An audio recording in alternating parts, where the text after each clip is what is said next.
نشوف المغرب دي بتعمل ايه، اللي بتطلع الرابعه على العالم، اللي بتكسب بره ارضها 5، ايوه اللي بتكسبنا 6، 15 نقطه اللي عامله عمايل جامده قوي في كل بقى الاعمار اهو. اذا احنا لازم نحاكي او نقلد او نجري ورا الخلق دي. عيب ان احنا نقول ان احنا عايزين نوصل للي وصلت اليه المغرب. قلد المغرب، سبقونا. تمام. عايزين نصل الى ما وصلت اليه المغرب. الفرق بيننا وبين المغرب هو فرق كبير. المغرب رابع عالم، المغرب رابع عالم.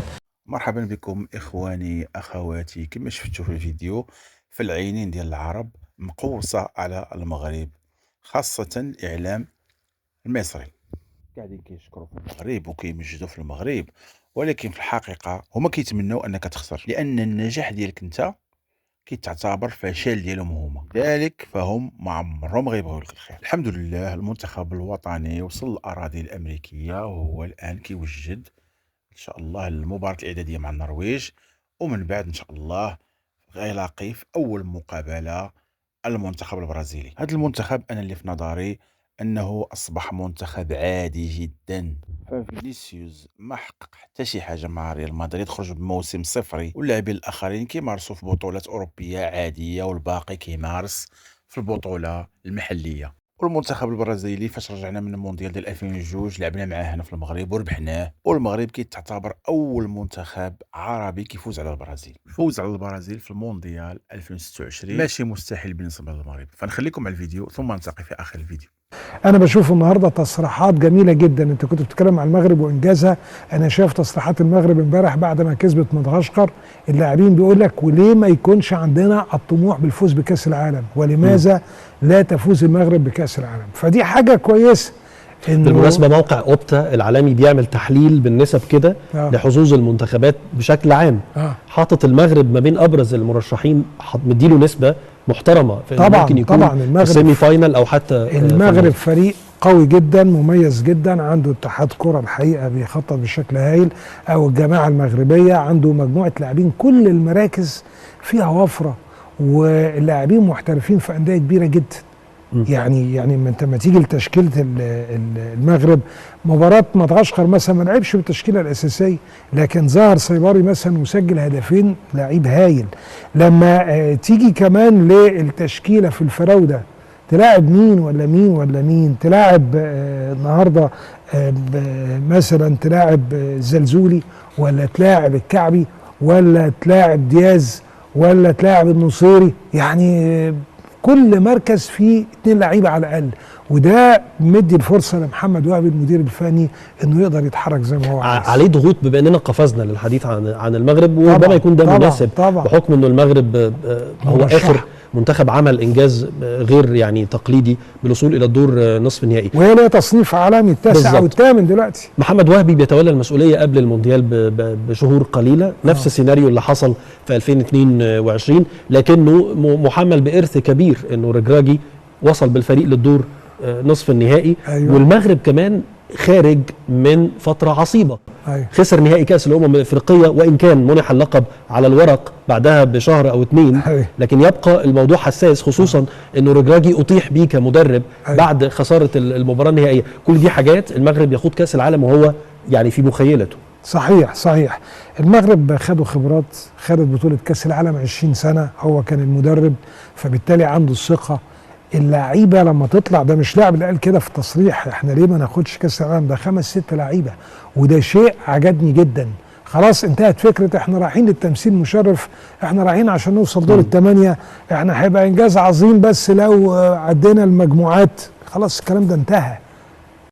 فكما تابعنا أصدقائي في هذا البرنامج المصري اللي أشادوا بالمنتخب المغربي وعقلية اللاعبين المغاربة بالفوز بكأس العالم، وهو كيبقى حلم مشروع بعد الوصول إلى نصف نهائي كأس العالم بقطر، ورشحوا المغرب بالفوز بكأس العالم بالنظر إلى قيمة اللاعبين اللي كيملكها المغرب.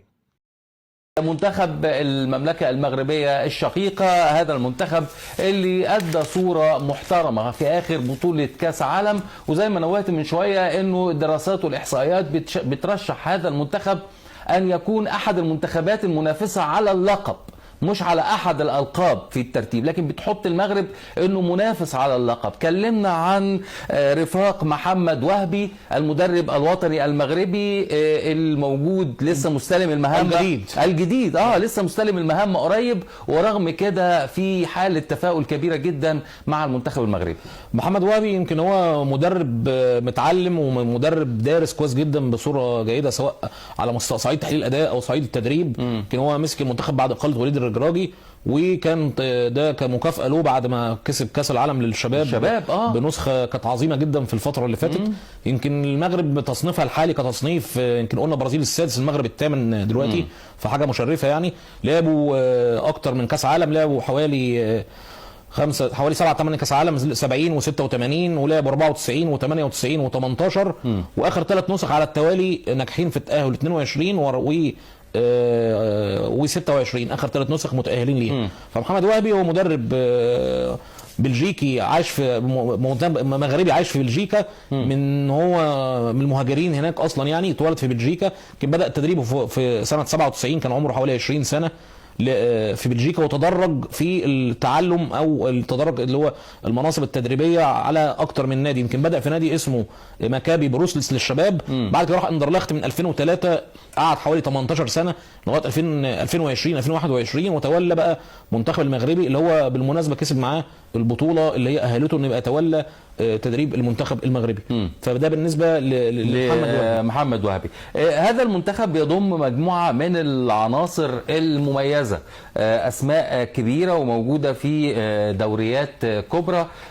في حراسه المرمى واحد من اهم حراس مرمى العالم ياسين بونو حارس الهلال، ومعاه منير المحمدي من نهضه بركان، ورضا التكتاوي من الجيش الملكي. في خط الدفاع اشرف حكيمي باريس سان جيرمان، نصير مزراوي مانشستر يونايتد، نايف اكرد مارسيليا، شادي رياض كريستال بالاس، زكريا الوحدي جنك، انس صلاح الدين ايندهوفن، رضوان حلحال ميشلن، يوسف بالعمري الاهلي المصري، عيسى ديوب فولهام.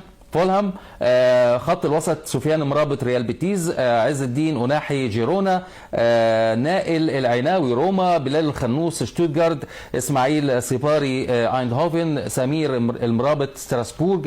في خط الهجوم ابراهيم دياز ريال مدريد، سفيان رحيم العين الاماراتي، ايوب الكعبي اولمبياكوس، عبد الصمد الزلزولي ريال بيتيز، ايوب عدي ليل الفرنسي، شمس الدين طالبي ساندرلاند، ياسين جسيم ستراسبورغ، ايوب اميموني فرانكفورت. ودي الاسماء في مش يعني ما فيش تغييرات كبيره شايفين، يعني في اسماء اختلفت واضيفت صحيح، في تغييرات كبيره جدا.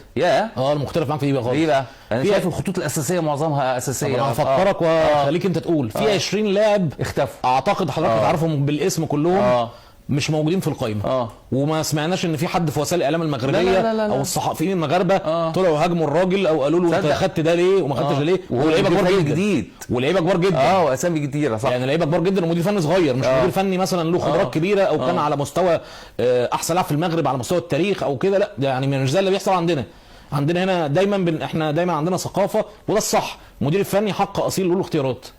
لا هو في كمان حاجه بالنسبه لفكره المدربين الوطنيين، ده مشروع موجود في المغرب بقاله سنين. طبعا تجهيز المدربين، مش تجهيز بس اللعيبه، لكن كمان بجهز معاهم المدربين، وهو بقى عندي اكتر مدرب بختاره انا حر. يعني هو انا لما يبقى عندي محمد وهبي واستبعد هداف كاس العالم التاريخي للمغرب، هل دي ما تبقاش ثوره؟ طبعا. يوسف النصيري فين؟